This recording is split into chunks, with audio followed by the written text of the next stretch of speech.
Oh, hello.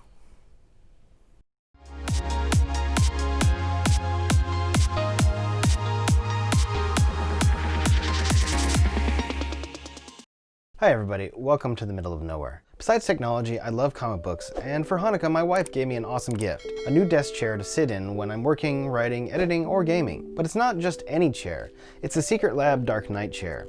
In today's video, I'm going to assemble the chair and also talk about what I like and don't like about it. Putting together the chair wasn't very difficult, and it took me about 28 minutes to complete assembly, or about 8 minutes over what Secretlab says it should take. The chair comes mostly assembled, which is awesome, and what you do need to put together is very little. I only had to really fiddle with 9 screws in total, 5 of which were already inserted into the chair, so there wasn't any guesswork as to where to put them. The instructions are really large, in color, and easy to follow, but they could use a tiny bit of work to be 100% clear. For instance, I put the multi-tilt mechanism on backwards because I wasn't sure which end was supposed to face front.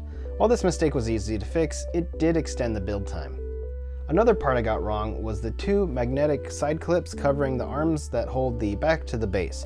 I wasn't sure which was left or right, but I got them installed in the end. To remedy this, the parts could be clearly labeled left and right, and also which should face front. Other than those couple of hiccups, assembly was pretty easy. As for the chair's fit and finish, even though the leather is engineered rather than genuine, it's soft to the touch and forgiving when I accidentally scratch it with a fingernail. The metals used in the base and arms, as well as the rubber used in the armrest, make this chair feel premium. The aluminum base is large so you won't go off balance, and it is shiny in a contrast to the mostly matte chair. The wide matte and glossy finish casters also glide smoothly across the floor. The stitching, carbon fiber looking sides, and the flush chrome metal buttons you push to move the arms are also great touches. Finally, the Batman logo is large, and the logo material differs from the rest of the chair to make it stand out. The stitching used to sew it onto the chair is also top notch. All of these details add to show off the chair's quality. It's almost as if Secretlab were making a chair even Batman might use. Of course, any true test of a chair is its comfort and ease of use. The chair is very easy to adjust.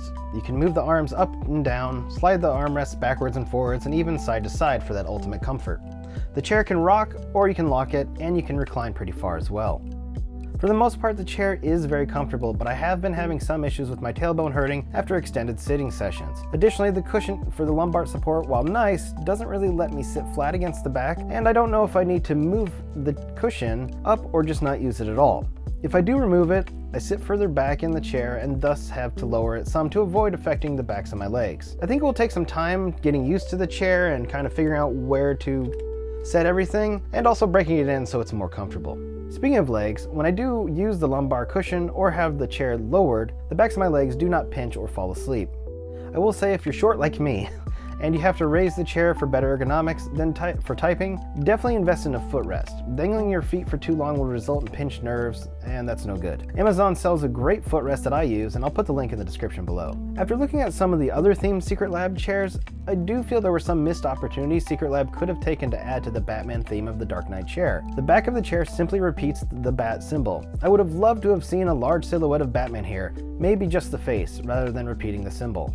By comparison, the Game of Thrones and World of Warcraft and other themed chairs have added design elements that are bigger and stand out, adding to the overall flair of the chair. And as we all know, you need at least 15 pieces of flair. Finally, it would have been great for the head pillow to have some kind of Batman themed text on it, maybe Wayne Corp or perhaps the DC Comics logo. Just something, again, to make the chair stand out and scream, "I'm Batman."